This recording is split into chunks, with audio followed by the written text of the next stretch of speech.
ಸ್ನೇಹಿತರೆ, ನಮಸ್ಕಾರ.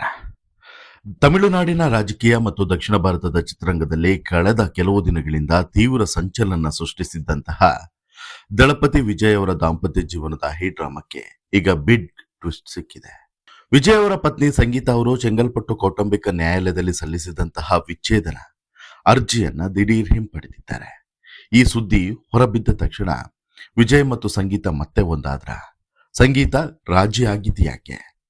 ಮಧ್ಯೆ ಬಂದಂತಹ ನಟಿ ತ್ರಿಷಾ ಜೊತೆಗಿನ ಸ್ನೇಹದ ಕಥೆ ಏನು ಅನ್ನುವಂತಹ ನೂರಾರು ಪ್ರಶ್ನೆಗಳು ಅಭಿಮಾನಿಗಳ ಮನಸ್ಸಿನಲ್ಲಿ ಈಗಾಗಲೇ ಕಾಡ್ತಾ ಇದೆ. ಇದರ ಜೊತೆಗೆ ಮತ್ತೊಂದು ಪ್ರಮುಖ ವಿಚಾರವೂ ಕೂಡ ಇಲ್ಲಿ ಸದ್ದು ಮಾಡ್ತಿದೆ. ಅದೇನು ಅಂತ ಹೇಳಿದ್ರೆ, ವಿಜಯ್ ಅವರು ಇತ್ತೀಚೆಗೆ ಭೇಟಿ ಕೊಟ್ಟಿದ್ದಂತಹ ಕರ್ನಾಟಕದ ಕೊಲ್ಲೂರಿನ ಮೂಕಾಂಬಿಕೆ ಕ್ಷೇತ್ರದ ಮಹಾತ್ಮೆಯ ಬಗ್ಗೆ. ಹೌದು, ಮೂಕಾಂಬಿಕೆ ವಿಜಯ್ ಪಾಲಿಗೆ ಈಗ ಒಲಿದಿದ್ದಾಳೆ, ವರವನ್ನ ಕೊಟ್ಟಿದ್ದಾಳೆ ಅನ್ನುವಂಥ ಸಂಗತಿ ಚರ್ಚೆ ಆಗ್ತಾ ಇದೆ. ಅದಕ್ಕೆ ಪೂರಕವಾಗಿ ವಿಜಯ್ ಅವರು ಕೊಟ್ಟಂತ ಖಡ್ಗ ಮತ್ತು ರೇಷ್ಮೆ ಸೀರೆ, ಇದಕ್ಕೂ ನಾನಾ ಅರ್ಥಗಳನ್ನ ಕಲ್ಪಿಸಲಾಗ್ತಿದೆ. ಇವೆಲ್ಲವನ್ನು ಕೂಡ ಎಳೆ ಎಳೆಯಾಗಿ ನಿಮ್ಮ ಮುಂದೆ ಇಡ್ತಾ ಹೋಗ್ತೀನಿ. ಅದಕ್ಕಿಂತ ಮುಂಚೆ ನೀವಿನ್ನೂ ಕೂಡ ನಮ್ಮ ಚಾನಲ್ ಅನ್ನ ಸಬ್ಸ್ಕ್ರೈಬ್ ಮಾಡಿಲ್ಲ ಅಂದ್ರೆ ದಯವಿಟ್ಟು ಕೂಡಲೇ ಸಬ್ಸ್ಕ್ರೈಬ್ ಮಾಡಿ ಸ್ನೇಹಿತರೆ. ಕನ್ನಡದಲ್ಲಿ ಒಂದು ಹಾಡಿದೆ, ಬಹುಶಃ ನೀವೆಲ್ಲರೂ ಕೂಡ ಕೇಳಿರ್ತೀರ. ಒರವ ಕೂಡ ಮೂಕಾಂಬೆ ಒರವ ಕೊಡೆ ಅಂತೇಳಿ. ಒರವ ಕೊಡೆ ಮೂಕಾಂಬೆ ಅಂತ ಹೇಳ್ಬಿಟ್ಟು ಕೈ ಮುಗಿದು ಪ್ರಾರ್ಥನೆಯನ್ನ ಮಾಡಿದ್ರೆ ಮೂಕಾಂಬಿಕೆ ವರ ಕೊಡದೆ ಇರಲಾರಳು ಅನ್ನೋದಕ್ಕೆ ಸಾಕ್ಷಿಯಾಗಿ ವಿಜಯ್ ಅವರ ಪ್ರಕರಣ ಇವತ್ತು ನಮ್ಮ ಕಣ್ಣ ಮುಂದೆ ತಾಜಾ ಉದಾಹರಣೆಯಾಗಿ ನಿಂತಿದೆ. ದೇವಸ್ಥಾನಕ್ಕೆ ಹೋದ್ರೆ ಪವಾಡ ನಡೆಯುತ್ತೆ, ಮನಸ್ಸಿನಲ್ಲಿದ್ದಂಥ ಕಷ್ಟಗಳೆಲ್ಲವೂ ಕೂಡ ಕರಗಿ ಹೋಗ್ತದೆ. ಅದಕ್ಕೆ ಇಲ್ಲೊಂದು ಜಗಜ್ಜಾಹಿರಾದಂಥ ಸಂಗತಿ ಅಂತ ಹೇಳಿದ್ರೆ ವಿಜಯ್ ಮತ್ತು ಸಂಗೀತ ಅವರ ದಾಂಪತ್ಯ ಜೀವನ. ಹೌದು, ತಮಿಳುನಾಡು ರಾಜಕೀಯ ಮತ್ತು ಚಿತ್ರರಂಗದಲ್ಲಿ ಧೂಳೆಬ್ಬಿಸಿರುವಂತಹ ದಳಪತಿ ವಿಜಯ್ ಅವರು ಮತ್ತು ಅವರ ಪತ್ನಿ ಸಂಗೀತ ಅವರ ವಿಚ್ಛೇದನದ ಅರ್ಜಿ ಈಗ ಕೆಲವು ತಿಂಗಳುಗಳಲ್ಲಿ ಒಂದು ರೀತಿಯಲ್ಲಿ ಇತ್ಯರ್ಥ ಆಗೋದ್ರ ಮೂಲಕ, ಅದು ಕೂಡ ಸುಖಾಂತ್ಯ ಆಗೋದ್ರ ಮೂಲಕ ಮೂಕಾಂಬಿಕೆ ಇದ್ದಾಳೆ, ಆಕೆ ಪವಾಡವನ್ನ ಮಾಡ್ತಾಳೆ ಅನ್ನೋದು ಸಾಬೀತಾಗಿದೆ. ಕಾರಣ ಏನು ಅಂತ ಹೇಳಿದ್ರೆ, ಈ ಸಂಗೀತ ಅವರಿದ್ದಾರಲ್ಲ, ಯಾರು ಈ ವಿಜಯ್ ಅವರ ಪತ್ನಿ, ವಿಜಯ್ ಅವರನ್ನ ಮದುವೆ ಆಗಿದ್ದ ಸಂಗೀತ ಬಾರಿ ವಿಶೇಷ. ನಿಮ್ಮೆಲ್ಲರಿಗೂ ಕೂಡ ಬಹುಶಃ ಆ ಲವ್ ಸ್ಟೋರಿ ಗೊತ್ತಿರುತ್ತೆ. ಅಭಿಮಾನಿಯಾಗಿ ಬಂದು ಈ ವಿಜಯ್ ಅವರ ಸಿನಿಮಾವನ್ನ ನೋಡಿದಂತ ಕಾರಣಕ್ಕೋಸ್ಕರ ನಂತರ ಸ್ನೇಹ ಶುರುವಾಗಿ, ಸ್ನೇಹದಿಂದ ಪ್ರೀತಿಯಾಗಿ, ಪ್ರೀತಿ ಇಷ್ಟು ವರ್ಷಗಳ ಕಾಲ ಸುದೀರ್ಘವಾದಂಥ ದಾಂಪತ್ಯವನ್ನ ನಡೆಸ್ಕೊಂಡು ಬಂದಿರುವಂತ ಜೋಡಿ ಇದು. 3 ದಶಕ, ಹೆಚ್ಚು ಕಡಿಮೆ 3 ದಶಕದಿಂದ ಒಟ್ಟಿಗಿರುವಂತ ಜೋಡಿ ಸಡನ್ ಆಗಿ ದೂರ ಆಗುತ್ತೆ ಅನ್ನುವಂಥ ಸುದ್ದಿ ಬಂದಾಗ ಎಂಥವ್ರಿಗಾದ್ರೂ ಕೂಡ ಇಲ್ಲಿ ಅಚ್ಚರಿ ಆಗದೆ ಇರಲಾರದು. ಆದರೆ ಇವರಿಬ್ಬರ ನಡುವೆ ಈ ಭಿನ್ನಾಭಿಪ್ರಾಯ ಮೂಡೋದಕ್ಕೆ ಕೇಳಿ ಬಂದಂತಹ ಪ್ರಮುಖವಾದಂತಹ ಕಾರಣ ಏನು ಅಂತ ಹೇಳಿ ಕೇಳಿದ್ರೆ, ವಿಜಯ್ ಅವರಿಗೆ ಇದ್ದಂತಹ ಆ ನಟಿಯ ಜೊತೆಗಿನ ಸಂಬಂಧ ಅನ್ನೋದನ್ನ ನೇರವಾಗಿ ಇವರು ಈ ಡಿವೋರ್ಸ್ನ ಅರ್ಜಿಯಲ್ಲೂ ಕೂಡ ಉಲ್ಲೇಖ ಮಾಡಿರ್ತಾರೆ.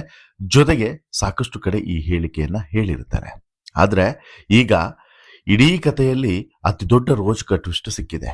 ಆ ಟ್ವಿಸ್ಟ್ ಸಿಕ್ಕಿದೆ ನಮ್ಮ ಕರ್ನಾಟಕದಲ್ಲಿ, ನಮ್ಮ ಕರ್ನಾಟಕದ ಅತ್ಯಂತ ಶಕ್ತಿಶಾಲಿ ಪೀಠ ಅಂತೇಳಿ ಕರೆಸಿಕೊಂಡಿರುವಂತ ಮೂಕಾಂಬಿಕೆಯ ಸನ್ನಿಧಾನದಲ್ಲಿ. ಹೌದು, ಕೊಲ್ಲೂರು ಮೂಕಾಂಬಿಕಾ ದೇವಿಯ ದರ್ಶನ.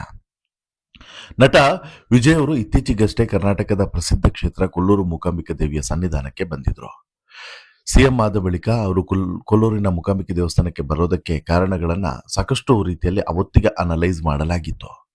ಮೂಕಾಂಬಿಕೆ ದೇವಿಯ ಸನ್ನಿಧಾನಕ್ಕೆ ಬಂದು ವಿಶೇಷವಾದಂಥ ಪೂಜೆಯನ್ನು ಸಲ್ಲಿಸಿ ಹರಕೆಯನ್ನು ಕೂಡ ಒಪ್ಪಿಸಿ ಹೋಗಿದ್ರು. ಖಡ್ಗ, ರೇಷ್ಮೆ ಸೀರೆ ಎಲ್ಲವನ್ನು ಕೂಡ ಅರ್ಪಿಸಿದ್ರು ದೇವಿಗೆ.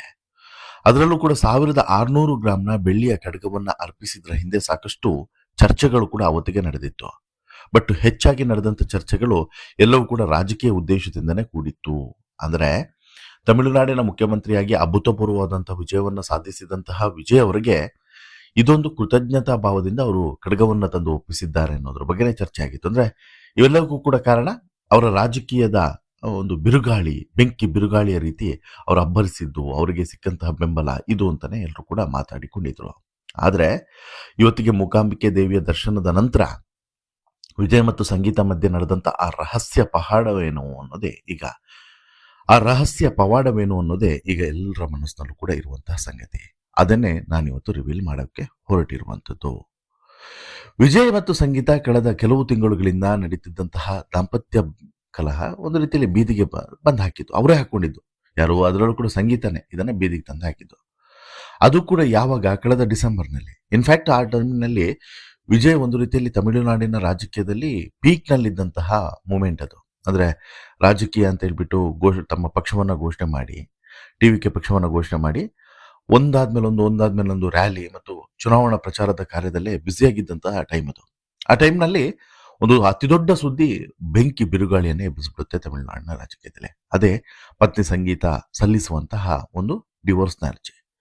ಇದು ವಿಜಯ್ ಅವರ ರಾಜಕೀಯದ ಮೇಲೆ ಮತ್ತು ಭವಿಷ್ಯದ ಮೇಲೆ ಮತ್ತು ಅವರ ಈ ಒಂದು ಒಳ್ಳೆ ಇಮೇಜ್ ಏನಿತ್ತಲ್ಲ, ಆ ಇಮೇಜ್ಗೆ ಭಾರಿ ದೊಡ್ಡ ಪೆಟ್ಟು ಕೊಡುತ್ತೆ ಅಂತ ಹೇಳ್ಬಿಟ್ಟು ಎಲ್ಲರೂ ಕೂಡ ಭಾವಿಸಿದ್ರು. ಆದ್ರೆ ಇಂತಹ ಕಠಿಣ ಸಮಯದಲ್ಲಿ ವಿಜಯ್ ಅವರು ನೆನೆಸಿಕೊಂಡಿದ್ದು ಕೊಲ್ಲೂರಿನ ಮೂಕಾಂಬಿಕೆ ದೇವಿಯನ್ನ. ಕೊಲ್ಲೂರು ಮೂಕಾಂಬಿಕೆ ದೇವಿಗೆ ಶರಣಾಗಿದ್ರು. ದೇವಿಯ ಸನ್ನಿಧಾನಕ್ಕೆ ನಮಿಸಿ ತಮ್ಮ ದಾಂಪತ್ಯ ಮತ್ತು ರಾಜಕೀಯ ಜೀವನದ ಕಷ್ಟಗಳನ್ನ ಪರಿಹರಿಸುವಂತೆ ಪ್ರಾರ್ಥಿಸಿದ್ರು. ಆಶ್ಚರ್ಯ ಅಂದ್ರೆ ಮೂಕಾಂಬಿಕೆ ದೇವಿಯ ದರ್ಶನ ಪಡೆದು ಬಂದಂತಹ ಕೆಲವೇ ದಿನಗಳಲ್ಲಿ ಪರಿಸ್ಥಿತಿ ತಲೆಕೆಳಗಾಯಿತು. ಅಲ್ಲಿವರೆಗೂ ಕೂಡ ಪಟ್ಟು ಹಿಡಿದು ಕುಳಿತಿದ್ದಂಥ ಮನಸ್ಸುಗಳು ಕರಗಿದ್ವು. ಕೋರ್ಟ್ನಲ್ಲಿ ವಾದ ಪ್ರತಿವಾದ ಮಾಡಬೇಕಿದ್ದಂಥವರು ಇದ್ದಕ್ಕಿದ್ದಂತೆ ಶಾಂತವಾದರು. ಮೂಕಾಂಬಿಕಾ ದೇವಿಯ ಪವಾಡವೋ ಅನ್ನುವಂತೆ ವಿಚ್ಛೇದನದ ನಿರ್ಧಾರದಲ್ಲಿದ್ದಂಥ ಸಂಗೀತ ಅವರ ಮನಸ್ಸು ಬದಲಾಗಿ ಅರ್ಜಿಯನ್ನೇ ಹಿಂಪಡೆಯುವಂತ ನಿರ್ಧಾರಕ್ಕೆ ಬಂದರು. ಹೌದು, ದೇವಿಯ ದರ್ಶನದ ನಂತರ ಈ ವಾತಾವರಣದಲ್ಲಿ ಕುಟುಂಬದ ಹಿರಿಯರ ಸಂಧಾನ ಮುಖಾಮುಖಿ ಎಲ್ಲವೂ ಕೂಡ ಆಯಿತು. ಈ ಸಂಧಾನದ ಪ್ರಮುಖವಂತ ಕೆಲವು ಅಂಶಗಳು ಏನು ಅಂತ ಹೇಳಿದ್ರೆ, ನಿಜವಾಗ್ಲೂ ಕೂಡ ಇದ್ದಿದ್ದು ಭಿನ್ನಾಭಿಪ್ರಾಯ ಎಲ್ಲಿ ಅಂತೇಳಿ ಕೇಳಿದ್ರೆ ವಿಜಯ್ ಮತ್ತು ತ್ರಿಷಾ ಅವರ ಸ್ನೇಹದ ವಿಚಾರದಲ್ಲಿ. ತ್ರಿಷಾ ಅವರ ವಿಚಾರದಲ್ಲಿ ಕಟ್ಟುನಿಟ್ಟಿನ ನಿರ್ಧಾರವನ್ನು ವಿಜಯ್ ಕೂಡ ತೆಗೆದುಕೊಳ್ತಾರೆ. ತಮಿಳುನಾಡಿನ ಕೆಲವು ಮಾಧ್ಯಮಗಳ ಸುದ್ದಿಯ ಪ್ರಕಾರ ನಟಿ ತ್ರಿಷಾ ಜೊತೆಗಿನ ಅತಿಯಾದಂಥ ಆಪ್ತತೆಯೇ ಸಂಗೀತ ಅವರ ಕೋಪಕ್ಕೆ ಮೂಲ ಕಾರಣ. ಹಾಗಾಗಿ ದೇವಸ್ಥಾನದ ಭೇಟಿಯ ನಂತರ ವಿಜಯ್ ಅವರು ತಮ್ಮ ತಪ್ಪುಗಳನ್ನ ಸರಿಪಡಿಸಿಕೊಳ್ಳೋದಕ್ಕೆ ಒಪ್ಪಿಕೊಳ್ತಾರೆ. ತ್ರಿಷಾ ಜೊತೆಗಿನ ಸಾರ್ವಜನಿಕ ಒಡನಾಟಕ್ಕೆ ಸಂಪೂರ್ಣ ಫುಲ್ ಸ್ಟಾಪ್ ಅನ್ನೇ ಇಡ್ತಾರೆ. ಇದನ್ನ ವಿಜಯ್ ಅವರು ಸಮ್ಮತಿಸ್ತಾರೆ. ಇನ್ನು ಕುಟುಂಬಕ್ಕೆ ಮೊದಲ ಆದ್ಯತೆಯನ್ನು ಕೊಡಬೇಕು. ಸಿನಿಮಾ ರಾಜಕೀಯದ ಮಧ್ಯೆಯೂ ಕೂಡ ಕುಟುಂಬದ ಗೌರವಕ್ಕೆ ಧಕ್ಕೆ ತರುವುದಿಲ್ಲ ಅನ್ನುವಂಥ ಮಾತನ್ನು ಕೂಡ ಹೇಳಬೇಕು. ಇನ್ನು ಇಬ್ಬರು ಮಕ್ಕಳುಗಳೇನಿದ್ದಾರೆ ನೋಡಿ, ಇಬ್ಬರ ಮಕ್ಕಳ ಭವಿಷ್ಯವನ್ನು ಕೂಡ ರೂಪಿಸುವ ನಿಟ್ಟಿನಲ್ಲಿ ಇದು ಒಂದು ಅತ್ಯಂತ ಪ್ರಮುಖವಾದಂಥ ನಿರ್ಧಾರ ಅಂತ ಹೇಳಿದ್ರು ಕೂಡ ಸುಳ್ಳಾಗೋದಿಲ್ಲ. ನೋಡಿ, ಮೂಕಾಂಬಿಕೆ ದೇವಿಯ ದರ್ಶನದ ನಂತರ ಅಲ್ಲಿ ವಿಜಯ್ ಅವರ ಜೀವನದಲ್ಲಿ ಆದಂತಹ ಬದಲಾವಣೆ ಒಂದು, ಜೊತೆಗೆ ಅವರು ಅಲ್ಲಿಂದನೇ ತಮಿಳುನಾಡಿನಿಂದನೇ ಕೈ ಮುಗಿದು ಪ್ರಾರ್ಥನೆ ಮಾಡಿದಂಥ ಕಾರಣಕ್ಕೋಸ್ಕರ ಈ ಕಳೆದ ಚುನಾವಣೆಯಲ್ಲಿ 2026ರಲ್ಲಿ ಯಾರು ಕೂಡ ಊಹೆಯನ್ನು ಕೂಡ ಮಾಡದೇ ಇರೋ ರೀತಿಯಲ್ಲಿ, ಅದರಲ್ಲೂ ಕೂಡ ಗಟ್ಟಿ ಪಕ್ಷಗಳಾಗಿದ್ದಂತಹ ಡಿಎಂಕೆ ಅಂತ ಪಕ್ಷಗಳಿಗೆ ನೀರು ಕುಡಿಸಿ ತಮಿಳುನಾಡಿನಲ್ಲಿ ಅಧಿಕಾರದ ಗದ್ದುಗೆಯನ್ನು ಏರೋದು ಅಂತ ಹೇಳಿದ್ರೆ ತಮಾಷೆನೇ ಅಲ್ಲ. ಆದರೆ ರಾಜಕೀಯವಾಗಿಯೂ ಕೂಡ ಇದು ಭಾರಿ ದೊಡ್ಡ ಹೊಡೆತವನ್ನು ಕೂಡ ಕೊಟ್ಟಿತ್ತು. ಏನು, ಹೆಂಡತಿಯನ್ನೇ ಸರಿಯಾಗಿ ನೋಡ್ಕೊಳ್ಳೋದವನು ರಾಜ್ಯವನ್ನು ಆಳ್ತಾನ ಅನ್ನುವಂಥ ಟೀಕೆಗೂ ಕೂಡ ಗುರಿಯಾಗಿತ್ತು. ಈ ಎಲ್ಲ ಟೀಕೆಗಳಿಂದ ಹೊರಗಡೆ ಬರೋದಕ್ಕೆ ಮತ್ತು ಮುರಿದು ಹೋಗುವಂಥ ಹಂತದಲ್ಲಿದ್ದಂಥ ಸಂಸಾರವನ್ನು ಸರಿ ಮಾಡಿಕೊಳ್ಳೋದಕ್ಕೆ ನೆರವು ಮಾಡಿದ್ದೆ ಈ ಮೂಕಾಂಬಿಕೆ ದೇವಿ. ಅದೇ ಕಾರಣಕ್ಕೋಸ್ಕರ 1600 kgಯ ಒಂದು ಖಡ್ಗವನ್ನು, ಬೆಳ್ಳಿಯ ಖಡ್ಗವನ್ನು ಒಪ್ಪಿಸ್ತಾರೆ. ಸಂಖ್ಯಾಶಾಸ್ತ್ರದ ಪ್ರಕಾರ 600, 1 6 0 0, ಅಲ್ಲಿಗೆ 1 + 6 7 ಬರ್ತದೆ. 7 ಅಂತ ಹೇಳಿದ್ರೆ ಸಪ್ತಪದಿ. ಇಲ್ಲಿ ಸಪ್ತ 7, ಸಪ್ತಪದಿ 7. ಹಾಗಾಗಿ ದೇವಿ ಒಂದು ರೀತಿಯಲ್ಲಿ ಈ ಸಪ್ತಪದಿಯನ್ನ ಇವರೇನು ತುಳಿದಿದ್ರು, ಅಗ್ನಿ ಸಾಕ್ಷಿಯಾಗಿ ಸಪ್ತಪದಿಯನ್ನೇನು ತುಳಿದಿದ್ರು, ಅದನ್ನ ಈಗ ಉಳಿಸಿಕೊಟ್ಟಿದ್ದಾರೆ.